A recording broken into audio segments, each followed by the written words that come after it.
Like it's about time, 2:30 here. I believe we're live now. And thank you all for joining us today. I'm going to I'll get going here in about 2 minutes while we have everyone jump in. It looks like people are still jumping in. And for those of you who had registered for the earlier time, I appreciate the slight adjustment in time.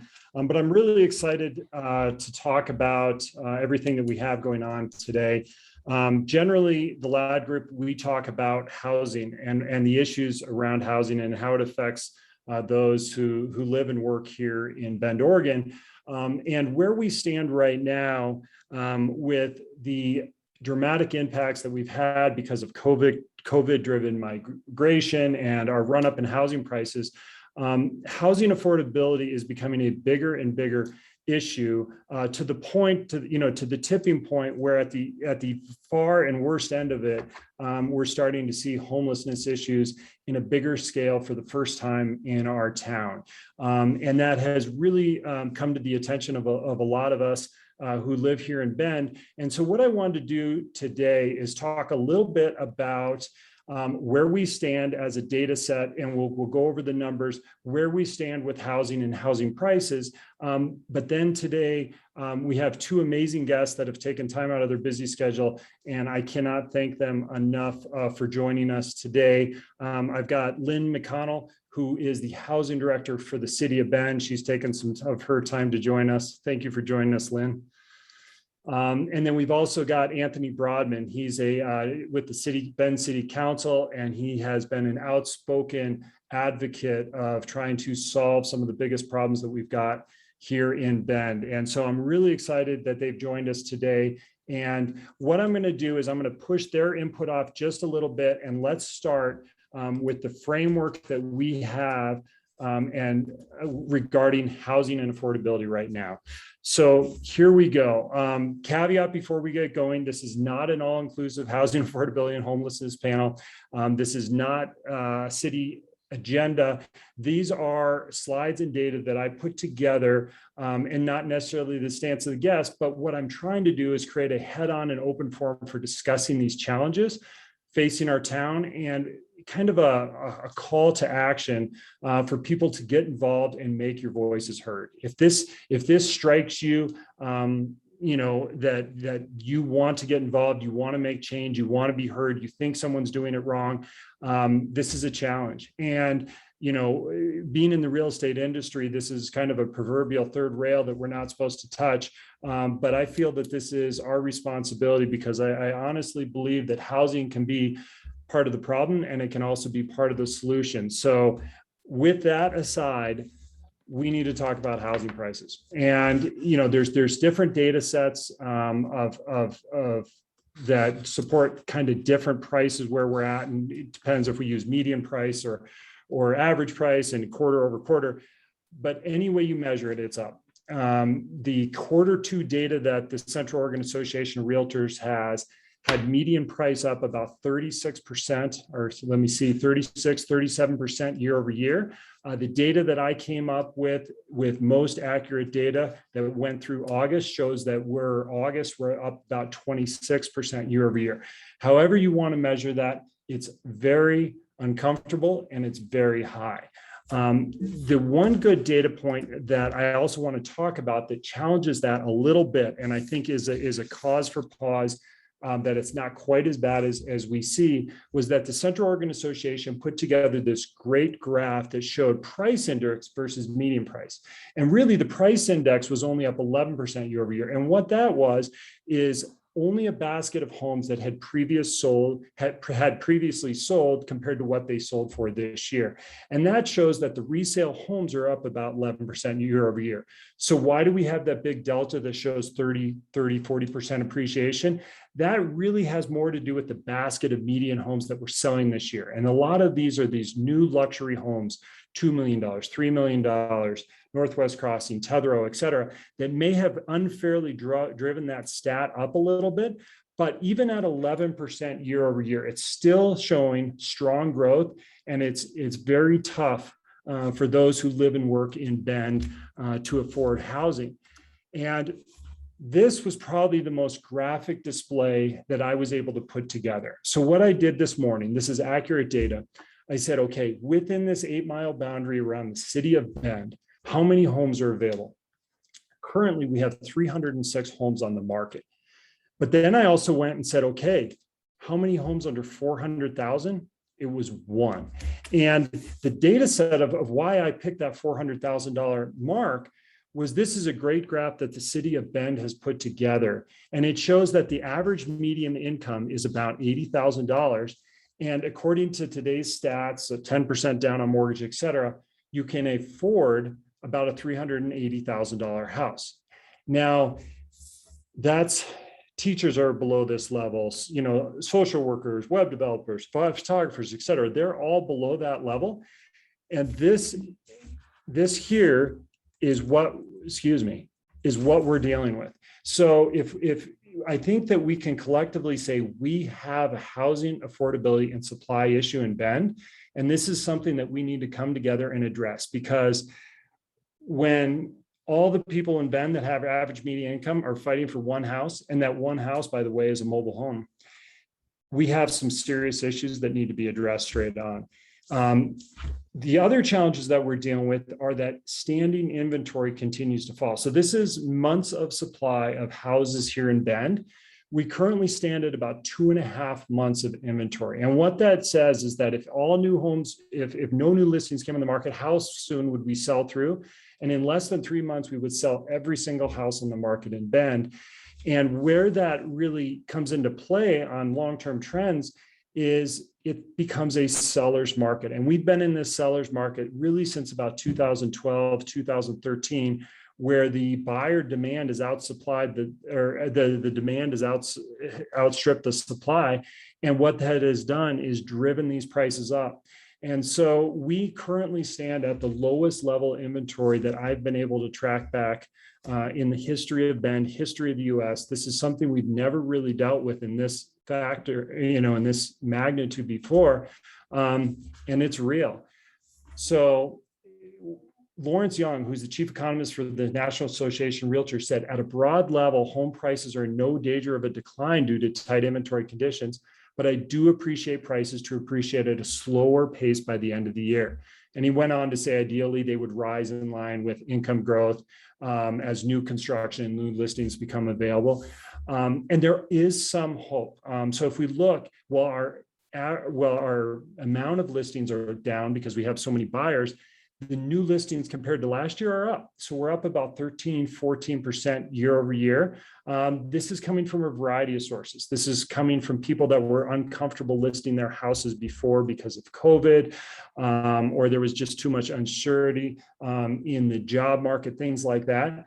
So we are seeing some listings come to market a little bit later than normal.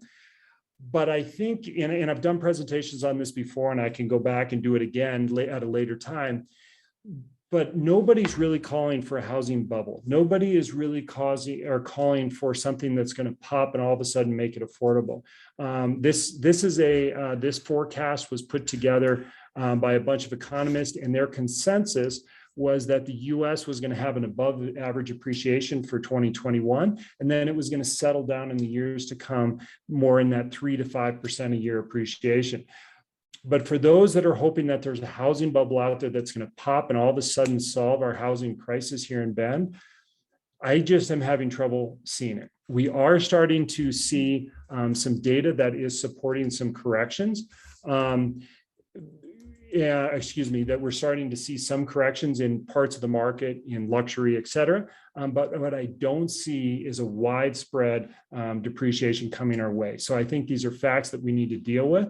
And this slide here, I won't go too into it, but basically talks about how we should see some more inventory later this year. Normally we see it in the spring, but we have some pent up demand now that people feel comfortable with COVID.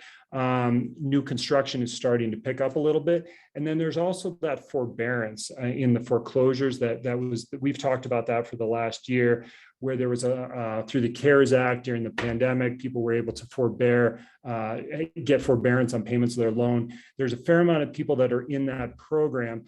The good thing is that there's so much positive equity, they're not going to be foreclosed upon like we saw in 2007. But those people will be selling their homes. So there will be some new homes coming to the market as we go forward into 2022. So I didn't mean to rush that. I felt like I did a lot of talking. But the reason I did that is that I wanted to set the stage for the discussion here with Lynn and Anthony. And excuse me, I'm going to stop sharing my screen just a little bit. And I've got Lynn and Anthony here, and thank you for joining me today to talk about this, because Lynn, I'd like you to kind of start first and tell me what you're seeing on the front lines and what we're really dealing with from your perspective. Yeah, so I think each of us knows someone who has had challenges making rent or mortgage payments work over the last year, remaining in bend. And that's absolutely what we're seeing. So, one of the challenges with a fast-growing city such as ours is that it's really hard to get data that is to the moment. Most of the data that is produced by the federal government, for instance, is pretty far delayed. So lots of word of mouth these days. But I will tell you that nationally, for every 13.5% increase in homelessness, there's a 10% rise in rent. So based whether you want to use the higher numbers of price appreciation that Brian showed a minute ago, or Brian's statistics, either way, I'm averaging out here with a 30% increase. That is a significant increase in housing instability for our population. And the folks who are at the margins, the folks who are working kind of at that lowest bar on the house graph that you saw earlier, folks making minimum wage, for instance, are really struggling. And so that's what we're seeing on the ground. Additionally, the state has really put out some great data over the last handful of years that have to do with supply shortages really throughout the state and by county. And between 2010 and 2016, they determined that we were short in Oregon approximately 150,000 units or homes generally. In Deschutes County, that was really based on sort of the number of new households that were arriving or emerging in Oregon and compared to the number of housing starts. And in Deschutes County during that same time frame, we built 0.85 new housing starts for every new household formed. So we know that there's a supply shortage. I also wanted to remind everybody that most of us returned our census forms before we were named a Zoom town. And so I think that there's a lot more to come that hasn't really shown up in the data yet. And that's just something I want to let folks know, that we may not see quite the numbers that we're all feeling in the market or experiencing for a little while. But statewide, the state estimates that we're about half the production that we need. So we need to double the production of housing starts across the state in order to just meet today's need, not to mention the new in-migration and new family starts. Yeah, you sent that over as a state. I'm sorry, I put band housing shortage. You're right on that. But some of the data that I was looking at from a report that you guys put out last year showed us to meet, workforce housing, we were short about 1,500 homes a year. Is that in line with the data that you have in front of you now? Yeah, so I think that was partly the basis of the last council's goals on housing and residential production. So the last council set a goal to permit 3,000 new residential units in their 2-year timeframe. And I think that that's really more or less in response to what you were just saying. We know we have a shortage. How big can we go? That was a significant increase for city staff to get those units through in that amount of time. It was about 150% of what we had been doing in recent years. But the good news is we exceeded that goal. And so I think the city is doing everything we can to meet the demand to the best of our ability. There are, of course, a lot of factors out of our control. But yeah, we certainly have a shortage and are working as hard as we can to overcome that to the best of our ability. Well, for what it's worth, we're not alone. Misery loves company, I guess. Nationwide, we've had 13 years. I just pulled up this stat. We've had 13 years below our 50-year moving average. And you had a data point earlier that you sent me that this is the lowest production in US housing since the Great Depression. And so what we're having right now is this increased demand for housing formation. I had talked about it earlier in other webinars about the millennial generation coming in and domestic migration and all the things that we're dealing with, but yet we're coming off over a decade of some of the lowest house construction that we've ever had in the US. And it's just, it's a pretty big hole that we're all dealing with. Some of the other points that you sent over early, and I think would be good to help the listeners here understand the problem. And oh, by the way, if anyone has any questions, if you could put it in the Q&A box, we've got someone watching those, and then we'll bring those up at the end and we'll round table those and try to talk about them today. But I think it would be really good to talk and try to understand how the city's dealing with and some of the problems that you guys are dealing with on the front line. And these were a few points you sent over. Would you mind discussing these, Lynn? Yeah, so I think a couple things. The first is that the framework for how cities are supposed to handle folks without houses has changed considerably in the last couple of years. And I'm not going to go into the technical details, but I will tell you that the courts are telling us that we have a role, in the legislature. I think historically cities weren't on the front lines of this. It was really federal government, and to some degree counties through things like public health. Our county, for instance, and many others get funding to help with the homeless issue. And so they were often the front lines, really, from the health perspective. Due to decreased resources across the board at the federal level, and a handful of recent court cases, as well as some legislative actions, I'd say that folks are strongly telling cities that we do have a role in this issue. And so that's something that we are learning and grappling with and figuring out. As most people probably know, the city doesn't have dedicated funding for this. We are creating whatever funding we are using to handle this issue. We don't get federal, state funding to handle homelessness specifically like the county does and other entities. And so, so that's a process. It's always a challenging decision, in my opinion, for council to create new fees or taxes or anything like that that might impact development or our community. That's a tough decision for them to make, and I think they take it very seriously. So there's some give and take with how much revenue we're able to create to solve this issue. Something else I wanted to talk about, which is housing first on the second bullet here, is not a new concept, but it's something that I think is surprising to a lot of folks. What housing first is the principle that you, as somebody who are struggling with housing insecurity, does not have to be a perfect human in order to deserve or to get into housing.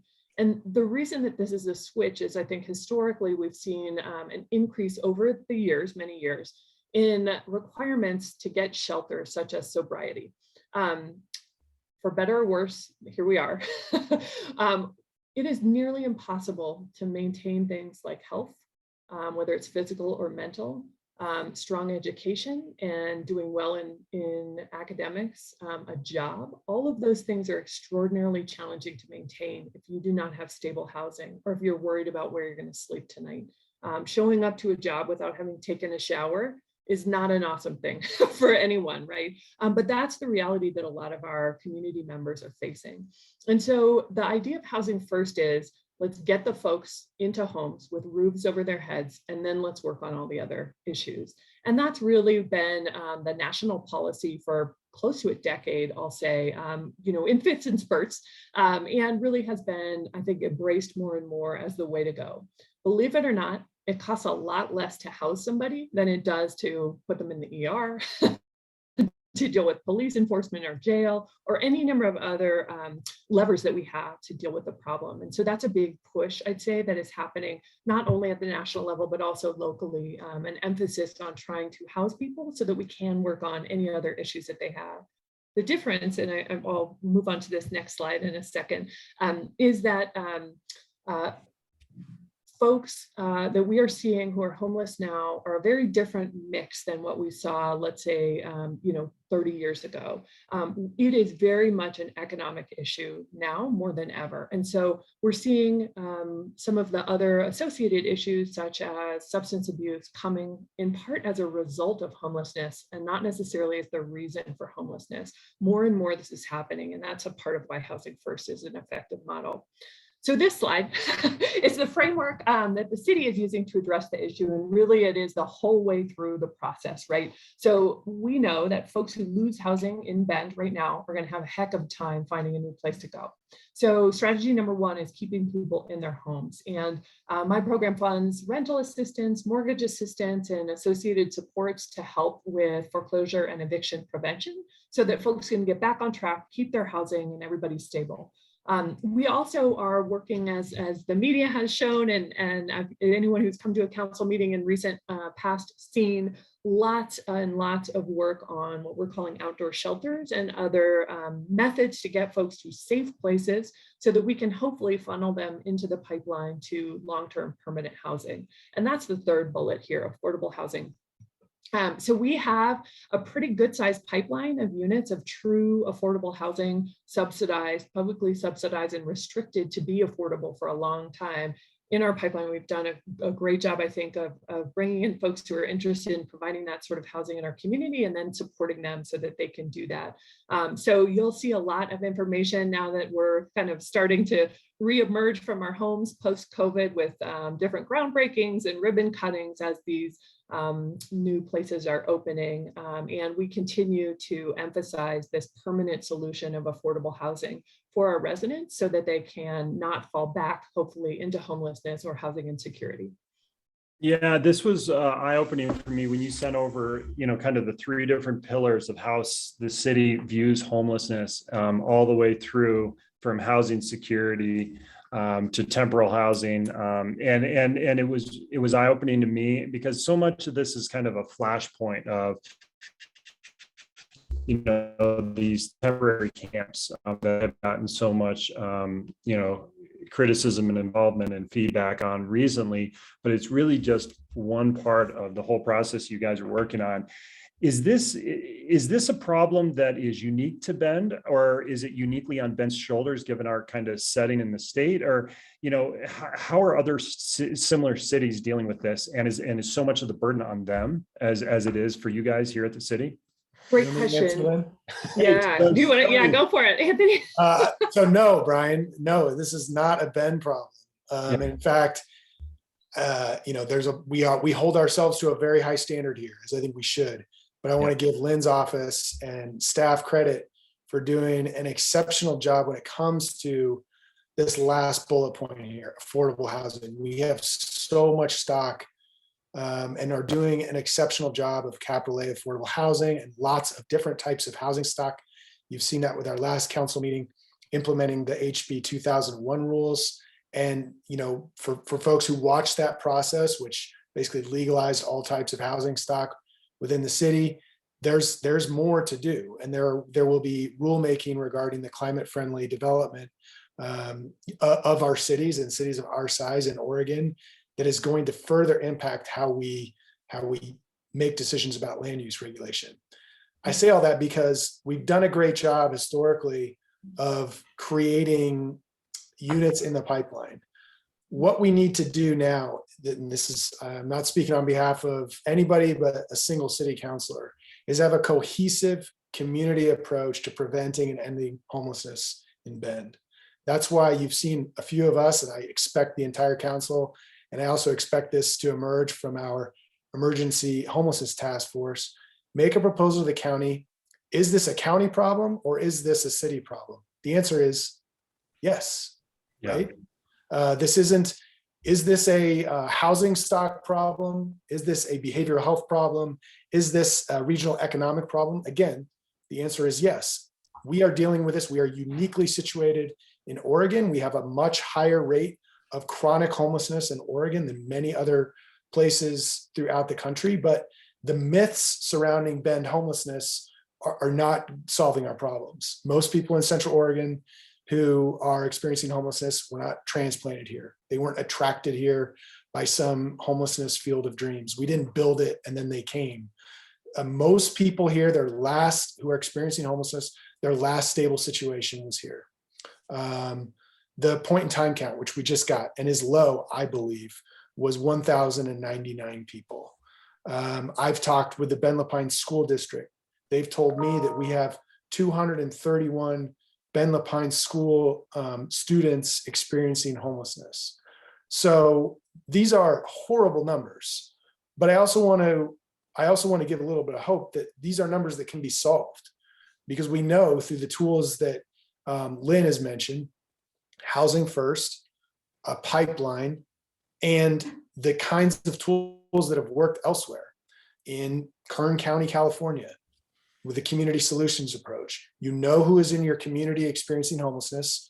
You centralize under an executive framework the governing office and the team responsible for preventing people who are housing insecure from sliding into homelessness, and those folks who have just gotten into homelessness, getting them out into a more stable situation. And you ensure that you focus on groups like veterans, students, the chronically homeless, because those are numbers that here in Central Oregon, we can still solve. These numbers are not out of grasp. And these are, when I say they, I mean us. These are people just like us in Bend. And just to sort of highlight again what Lynn said about some of the tools that are at our disposal, we are limited. It is not an option to make Bend so uncomfortable for people experiencing homelessness that they leave. That is not legal under federal law.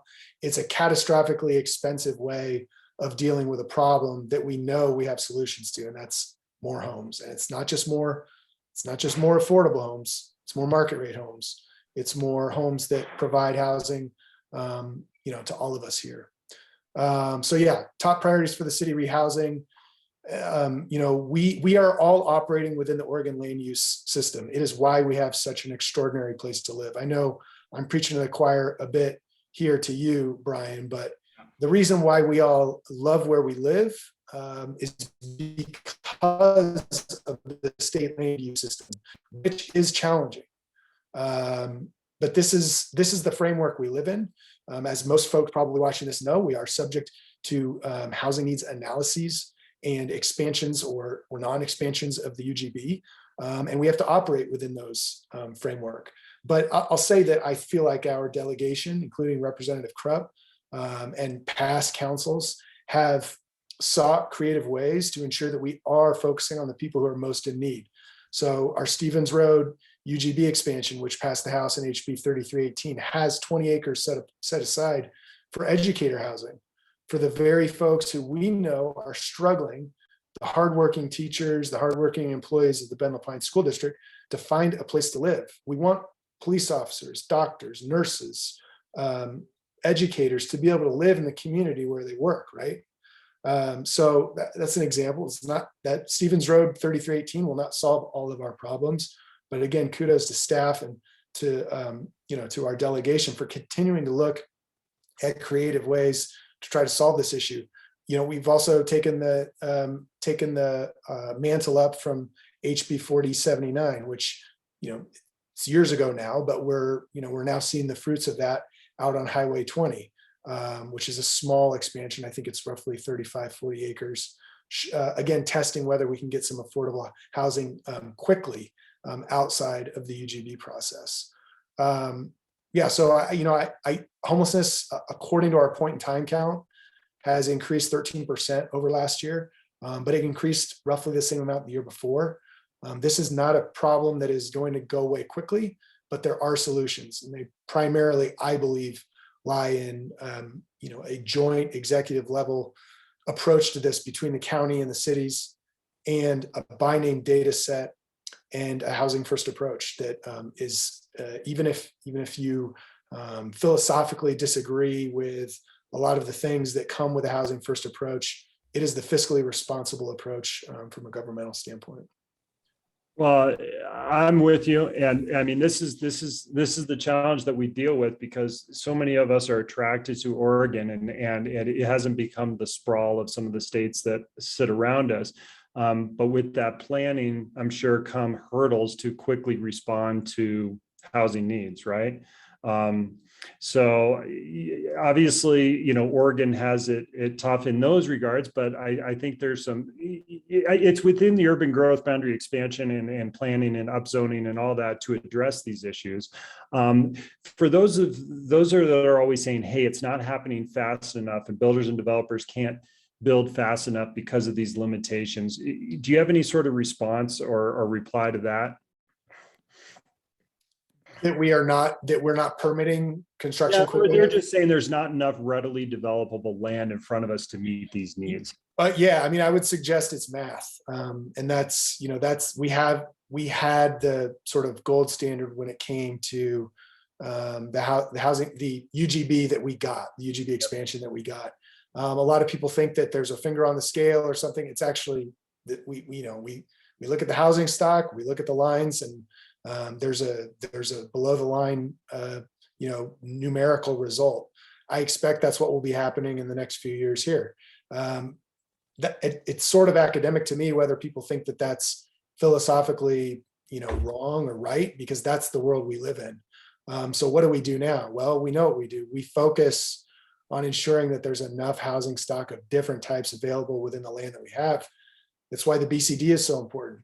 So we can't build more land, but we can sure as heck make land more developable. And you've seen those kinds of developments taking root with the announcement last week of the Blue Dog site in the BCD taking off, and the kinds of upzoning that we know are going to be, hey, they're not just allowable anymore under House Bill 2001. The legislature has told us, and the governor has told us under the new climate friendly rulemaking, that you will be developing in this way. It's not just a choice.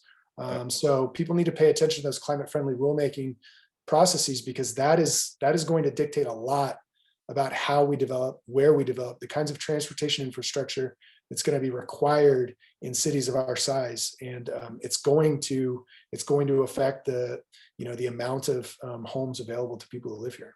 Yeah, and for those of you who aren't familiar with Bill 2001 and all that, basically there's more mandates on more density within the growth boundary we have. Is that a fair synopsis of? Not really, and I'm glad you said it that way, because it's super important. And Lynn can correct me, maybe I'm wrong too. But the way I see House Bill 2001 is that it just lifts the restrictions on different types of houses within the UGB. So if you can build a single family house in one place, you can also build a duplex. Oh, okay. And it's a deregulation rather than putting new regulations on builders. It's taking away some requirements for things like parking and allowing buildings to go higher. So I think it's taking away regulations rather than adding them. Okay, and I'm just going to interject with a point that I don't think that for those that just say, hey, we want unlimited sprawl in all direction, I don't think we can single family 10,000 square foot lot build our way out of this. If you go to an example of this, if you go to Boise, Idaho, basically they have some of the fewest restrictions out there. They don't have the urban growth boundaries. They don't have the laws, the Oregon land planning laws that we have. And they are stamping out subdivisions as fast as you can. And their appreciation last year was 47%. So, I think that, there's no easy out on that. And for those that saying we're getting in the way of the builders, I'm tending to agree with you that it's kind of a matter of math at this point, and timing too, because it's slow to start up and, shut down machines.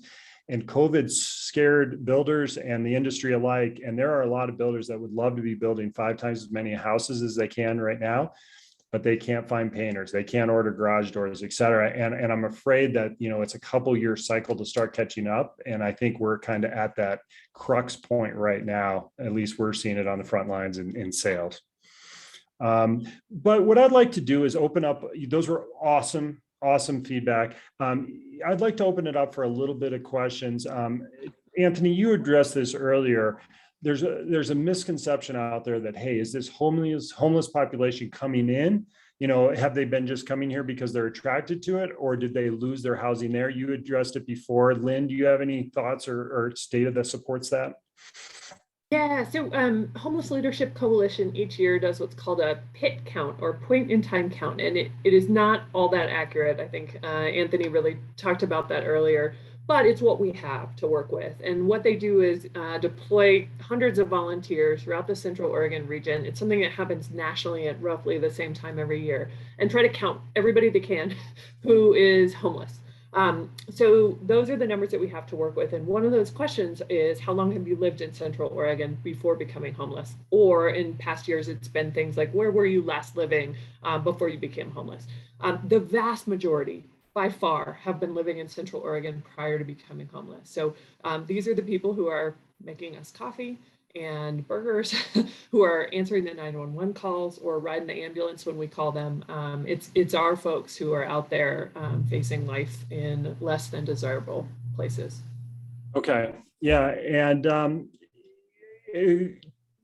how do you guys have any, for people who are saying that we need this housing today, we need this housing yesterday, are there short order things that we can do, or are there wins that are coming down the pipeline that we can talk about right now that are going to help start alleviating the problem? Yeah, so I think we touched on a couple of them. Both the Stevens Road bill that Councilor Broadman touched on, as well as the House Bill 4079, are both supposedly streamlined pilot programs to allow us to get more housing on the ground. Another one that Bend has in particular is called House Bill 3450. And that's a pilot that was granted to us by the legislature a year or two ago. I'm losing track. It all blends together during the COVID days. But they allow us to build residential outright in commercial zones. And this is a pretty wild and crazy idea in the planning world. I think we freaked a lot of planners out when this happened, but it does give Bend a lot more flexibility than a lot of other communities have to really get housing on the ground. So the good news is I think we're taking advantage of every opportunity we can. My pipeline of roughly 950 units, you'll start seeing those affordable developments popping up throughout town. And so keep an eye out, because those are really, really amazing events to go to. I cry every time at the ribbon cuttings. It's just amazing to see folks, getting stability and feeling like their children have a great place to go and some, a school that they can continue to return to each year. So there is hope out there. We're doing everything we can. In addition, our 2016 UGB expansion, that's the most recent one that we had. It was approved in 2016. The first units just hit the ground within the last year. So that's how long it takes to get the infrastructure in and build out to the area before a home can even start getting developed. So we're starting to see a lot of these annexation areas pop, as we say, as well. So you're seeing some work in the Northeast, on the West side, down in Southeast, that just came through a big area plan. So we'll start seeing more and more homes from these expansion areas really start hitting the ground soon too. So there is hope in sight. Hang on. And we're going to do everything we can to keep things moving forward. Okay, thank you. What about a bigger discussion? And maybe this is not for today, but for those that have concerns about growth and traffic and too many people here, how do we balance that with the housing needs that we need on the ground today to meet the people that work and live here in Bend? I'll try that, Lynn, since it's probably more of a policy issue than but you'll have to correct me if I'm wrong. One of the things that I have heard and I have sort of taken up is there is no pulling up the plank. There isn't a federal or a state legal way to say we're all full. And that's a blessing and a curse, right?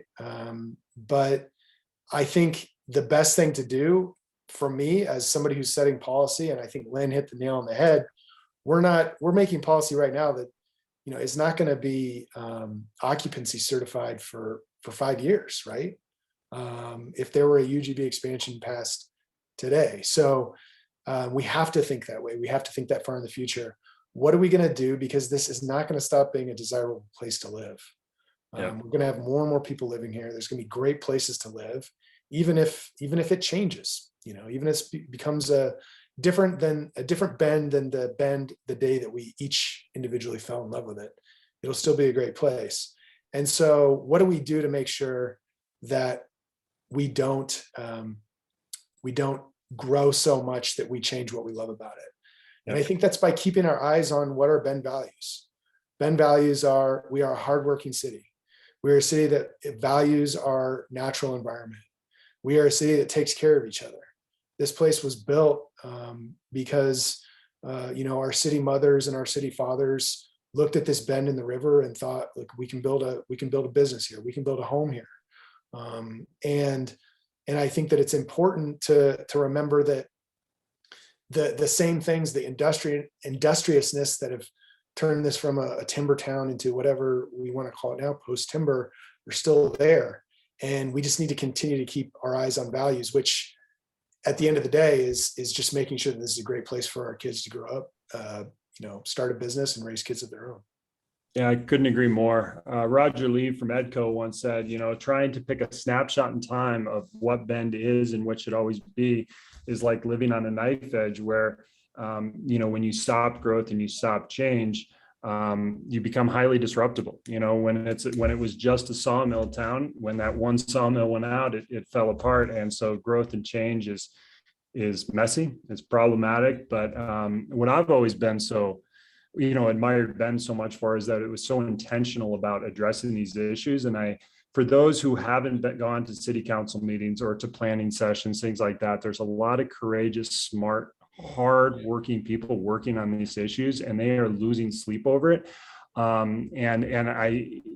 we're becoming a city, a big city, and we've crossed the 100,000 person threshold, right? It's easier to get lost and just point fingers, but hopefully we can maintain that thread of commonality that we still care for the person on the street and they're not an anonymous face from your car window. And so, I can't thank you guys both enough for being at the tip of the spear and on the forefront of these issues. It's not easy. I've got a few Q&As. They're probably a little bit more negative, but I think we could respond to them however see fit. One of them is, are there data points to support, people wanting to live where they work? Thousands of people live and work in different towns from where they work. Why is this essential? I'd love to hear about your take on that. Yeah, I mean, my take, and maybe I am sort of a Pollyanna, and Lynn, I'll leave enough time for you to answer. We aren't living in Mayberry anymore. That's certainly true, but it's environmentally not sustainable to continue to have people driving hours to work. It's also a matter of economic development. I am hearing from my constituents, I don't know if other folks are hearing this, about how difficult it is to find employees right now, and people are going further and further from the UGB to try to get employees, and that's not fair to people to have to spend more and more of their hard-earned dollars on getting to and from work. It's not environmentally sustainable, and it's not a place where we have diversity of income and humans and experiences. I've over this this year of sort of reconciling with civil rights and racial justice, I think one of the most amazing stats has been how many police officers are able to live in a community where they're actually policing. And that, what I'm hearing from law enforcement, is really important. It's really important to live where you serve your community. I find it important to be a city councilor in my community where I live. So it's all about being connected, living in a community where we're all connected to each other. And I don't have any problem with folks wanting to commute. If they love living somewhere else and they want to commute in Bend, I think that should remain an option. But I don't think we have a healthy mix right now of the folks who can afford to live here. We want to be able to live where the people that we work with live. I think that's a part of being a connected community. Well said.